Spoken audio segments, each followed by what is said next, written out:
Hey, what's up guys, Lacrosse here and welcome back to the channel. Now, as I'm sure loads of you are aware, the Play with Ark-On mode is currently live in the game.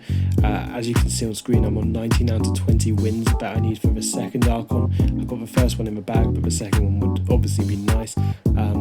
So I'm going to show you a little bit about gameplay in the background. And whilst that's going on, there's a few things I want to talk about. So the first is I've got a few tips for you on how you can win the random deck modes, such as the Ark-On mode and random deck modes in general. The second thing is I want to talk about how Ark-On is, how good he is, and where does he sit in the current meta. And lastly, I want to talk about some of the events in Frag right now, how some of them are a little bit dated, in particular the mystery box event, and how I would rework that and make it a little bit more exciting. Let's start with the tips. So my first tip is get good with Ark-On or whichever character is in that special mode event. If you already have the character unlocked, try and play a few matches with them in the normal mode. Make sure you're fully familiar with their weapon, how to best use it, their ability, how to best use that as well. And in general, just make sure you're really familiar with a card and you can play well with it because they're going to feature the most. My second tip is, as soon as that randomly generated deck loads up on the screen, try and work out which two cards you can be most effective with, because you're going to need to. You can't just have one. You're not going to stay alive for the whole game. You're going to have to kind of switch between them, and obviously you can't use them all the time, but I think there's a good case to be made that a lot of the cards you won't be able to impact the game with, and going in with a clear structure, it might be that, well, for me personally, I would look to the cards which maybe are the best fraggers, maybe have the best abilities, and go from there. Along the same kind of lines, you want to try and work out how you're best going to play with that deck. So whether, let's say you've got some good attackers and you can just go and out DPS them, it might be that you just do that, try and rush their bunkers. It might be that you see your team is better defensively maybe, and you might just be better going for the frags, and it's trying to work that out as quickly as possible and have that clear game plan. I find in these random deck modes in general, they give you quite a lot of defensive cards, definitely a lot of center cards as well, and in general that lends itself a little bit more to defensive styles of play. But saying that, some of the wild and center cards are better as attackers than they are kind of more defensively, so that's where you kind of got to make your mind up pretty early as to which kind of cards you've been dealt. Moving on, I want to talk about Ark-On in general. So there's been a little bit of divide in the community about Ark-On, how he's received. So a lot of people are saying he's overpowered, a lot of people are saying he's underpowered, and where does he sit? So I think firstly, for me, he's the perfectly balanced card. So his ability is one of, if not the best special in the game. It's incredibly strong. But there's also cons to it. The cooldown timer is quite long. So it's sort of, at the start of the game, you can't go and use that to really block the rush, which I think is really important in the current meta. You see loads of people having sort of 4 or 5 attackers, and stopping that initial rush is incredibly important. He's also balanced by his slow fire rate and his slow movement speed.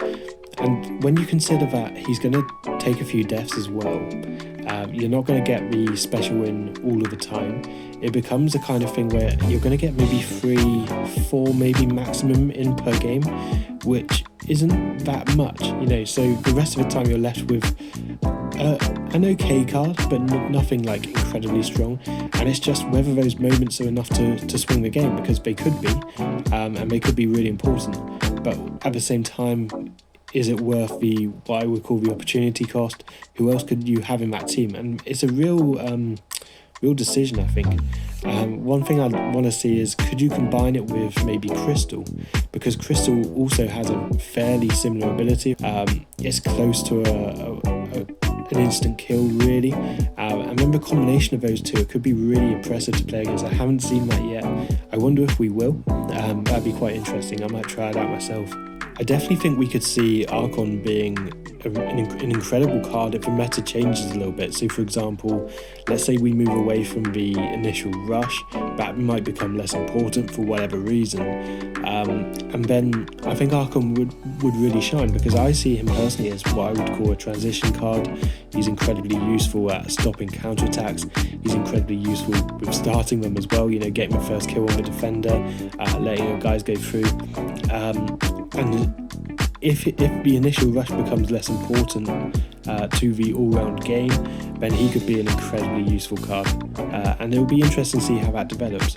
Just a quick side note, I think it's amazing that the random deck modes are in the game basically full time. I remember ages ago, loads of people kind of created their own mini tournaments where they did it all unofficially, and for that kind of demand to be there for an event like this meant it was something that OBB really had to bring into the game, and I'm glad they did because it's so much fun. One of the plus points for a mode like this is that you can play with some of the cards that you don't actually own. I tend to forget about this because I've got pretty much all of the cards, but I actually experienced it this time around because I played a few games with Hannibal, who I don't have on either account, and it was loads of fun. And I think especially for some of the newer people to the game who don't have all of the cards, it's a really unique event where they can try out these cards. Now for me, whilst playing these modes, which are exceptionally good fun, I can't help but think of the other modes in the game currently. You know, I think of the Mystery Box event, the Gold Rush, all these kind of nothing events, which I think need a bit of a revamp.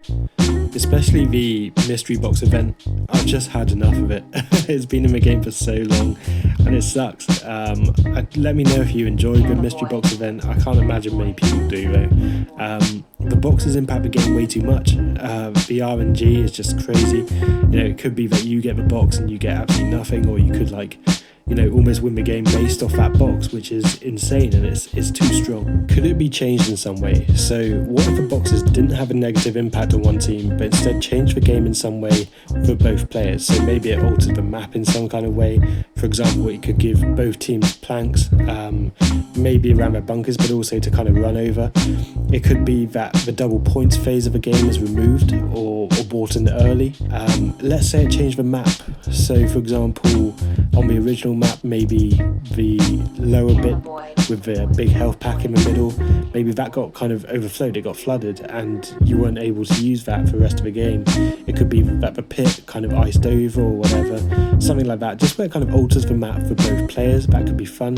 You could have it so the shields go down regardless of whether the bunkers are destroyed, just making the whole of the map accessible, especially on the pit. I think that would really change the way that map plays, for better or for worse. But as a random event mode, I think it could be fun. If we're allowing the poison and things like that to happen in the game right now, I feel we can kind of allow the shields to go down.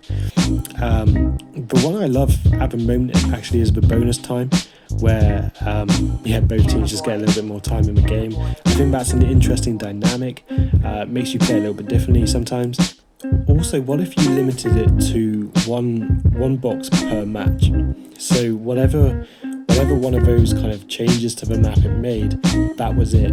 And then whoever won that game gets the points and progresses through the event. To me, it seems nice, it seems simple, it seems fun, and you don't get peppered by sort of 5 or 6 mystery boxes in one game, freezing you and poisoning you and reviving all of their players or healing all of their players. You know, there's just too much stuff which affects the game in such a in-your-face way compared to all of the other events, really. You think of the Gold Rush event. Okay, it might not be that fun. It gives you some free gold, basically, just by playing the game and collecting the coins, and it doesn't interfere with your general game, your regular gameplay. You might collect a few more coins than you normally would, whatever, but I don't think you can say like, oh man, this guy won because he collected the coins, and that's ruined my game. Whereas the other day, for example, I had a match where the guy got bots from his mystery box. They were level 19 bots, and he won the game because of it. So I was in on his tower doing some damage with an Andromeda who was on low HP. They were attacking my bunker. If I'd been able to just go for that bunker, I'd have won the game. But because I had to go and deal with the bot, which was going to kill me, I lost the game, and it just felt like so infuriating, because any other event that was on, I wouldn't have lost that game. And okay, maybe I'm just a bad loser, but to me, it was just kind of like the final straw. It's happened for me, I'm sure. I've won games purely based on the mystery box, and it doesn't seem fair either way. That just about wraps it up for this video then, guys. Make sure you like the video, subscribe, comment on the video. Just really trying to grow the channel lately, and any kind of support would be really appreciated. As of the time of me putting this video out, there's still a few hours left on the Ark-On event. If you haven't already, go out, try and win it. I tend to think it gets a little bit easier as the weekend goes on, just because some of the better players have already won it. You can't play the mode twice on the same account, so should get a little bit easier in theory. So go out there, do your best, and I hope this video helps you win it. But most importantly, just have some fun with it, enjoy the frag, and I'll catch you next time.